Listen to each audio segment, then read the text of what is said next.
What it do, y'all? It's Halsey World, and you already know it's Vic in the building. I gotta elaborate on a little conversation I had today. But hold up one second. Let me sip on this green tea real quick.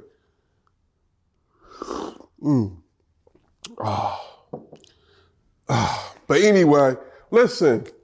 Had a little conversation today, man, at the spot today, man, and I ain't gonna say it rubbed me the wrong way, but it was one of those things where it's something that I have to address. Give you a little background on the situation with it. Young lady was getting service, came by over there, you know, hey, how you doing? Is everything right? Everything going good? She was happy with the service, everything was going on. She heard my accent. She like, oh, yo, where you from? Where you from? And I'm like, yeah, I'm from Jersey. And she like, oh, are you American? You American? I'm like, yeah, you know. She was like, y'all Americans, y'all arrogant, you know, y'all just got this thing, you know, so she was going in a little bit. One thing I like to address before I address the other stuff is, I'm not gonna say it's arrogance.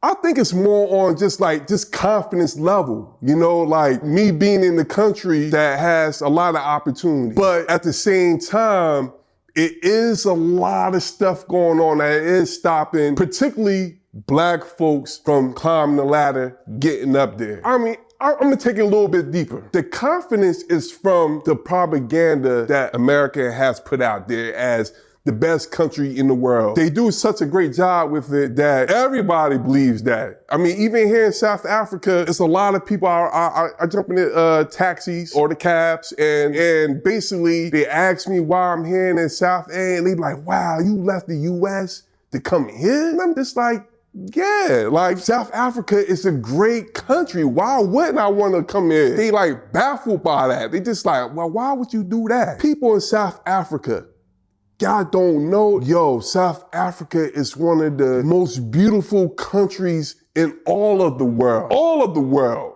And I'm not saying that I've been everywhere, but I've been a few places. And yo, South Africa is on top of my list.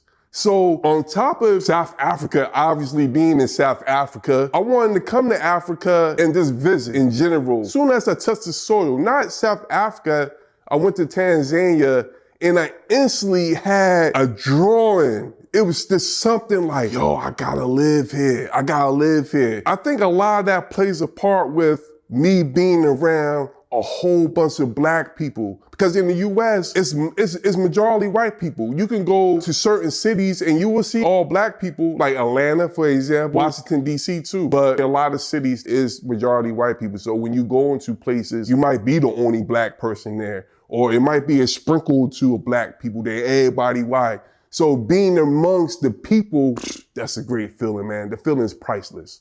But back to my conversation. So she was like, you arrogant, whoop-de-woo, y'all arrogant. So we started talking a little bit. And so she kind of was getting from me like, well, wow, you not really like that. She really said that. She like, oh, nah, you ain't really like that. I'm like, yo, I'm not. But I'm not saying that it's not no Americans out there that ain't like that. Also, she also said, yeah, some of you Americans think that we got lions in the backyard and stuff like that. And I'm just like, Again, I'm not saying there's no ignorant people out there that won't think that. Like, it is some arrogant Americans out there that's definitely gonna think that. I'm not saying that. What I'm saying is, it is so many more that don't believe that. Social media has opened the door, opened the window for people to see what's going on.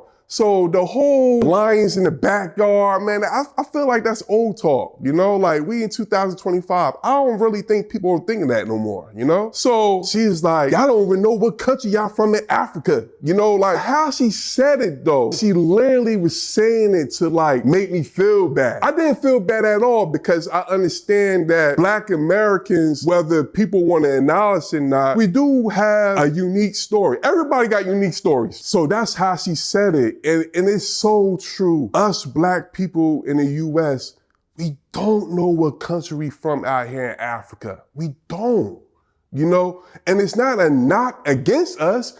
It's what's done to us to get us to that point. A lot of us was taken from these African countries to the US, stripped from our names, our language.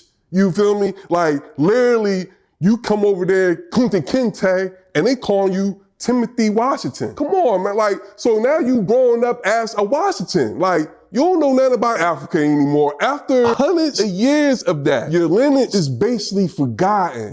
It's taken away from you. So I think one of the things that I realized when I came over here to Africa in general is that a lot of Africans don't know the Black American story, and vice versa. A lot of Black Americans don't know Africa's story on how y'all went through y'all slavery, y'all went through y'all apartheid here in South Africa. Other countries as well have went through similar struggles with racism and all that stuff. With that being said, I felt like I was like the bridge to be like, yo, listen, this is not what you think. Listen, I actually had one person tell me this. It was like, yo, I never knew that y'all was slaves over there. I thought the white people took y'all over here from Africa and took you over to the US, and y'all built the US, and y'all over there living kumbaya. That's so far from the truth. I'm gonna go a little deeper on the slavery aspect. Now, people out there, like and subscribe to my channel. Listen, if you like what I'm talking about right now, it's this raw conversation coming from the heart, and yo, I could continue doing this. But back to what I was talking about. Everybody was slaves. So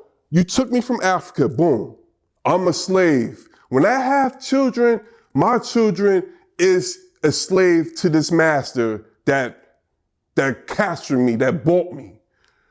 My grandkids are slaves. My great-grandkids are slaves. My great-great-grandkids are slaves. My great-great-great-grandkids are slaves. My great-great-great-great, that's 5, are slaves. You can see what I'm saying? So it took Black people in the US to come together and like fight the system, just like y'all did over here in South Africa with the apartheid. Same thing. We had to fight the system to get freed up from what we was going through.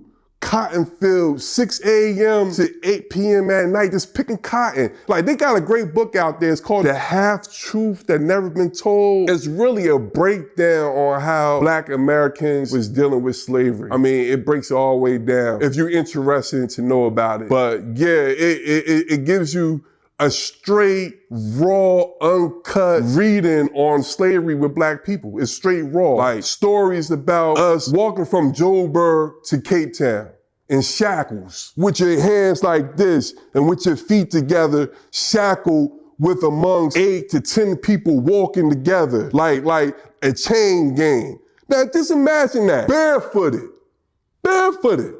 You walking from Joburg to Cape Town, through all the terrain. Cause you know, back in the day, in the 1800s, it wasn't built. It was trees, it was dirt. It wasn't no roads, anything like that. It was rocks. That's what we had to go through. That's just one of the things. This is just an example of how brutal the slavery was out there. So make a long story short, after she, kind of coming at me and she saw that I wasn't like, I guess, hurt by it or offended by it. She went in and was like, yeah, I wanted to go to the US. I had a chance to go. Matter of fact, I still want to go. So I'm like, yeah. I'm like, okay. She like, yeah. I want to go to Miami. So I'm thinking like, out of all the places in the US, you want to go to Miami. Yo, Miami is 304 city, baby. And if you don't know what 304 is, you can go ahead and look that up. So I'm not going to go there, man. We just going to leave that alone, man. But listen, we just need to do a better job in general with not going with the stereotypes, prejudging people just because of where they from, Like, yeah, I'm from the US. By no means I'm arrogant. I'm a humble dude. I come out here to bring positiveness to Cape Town, to South Africa. That's what I came here to do. I ain't coming out here to disrupt anything. I ain't coming out here to rob anybody. I ain't coming out here to do anything but be positive, because I see this as a second chance. I see this as like I'm truly living the American dream. Just put it like that. So with all that being said, man, listen, man. Peace.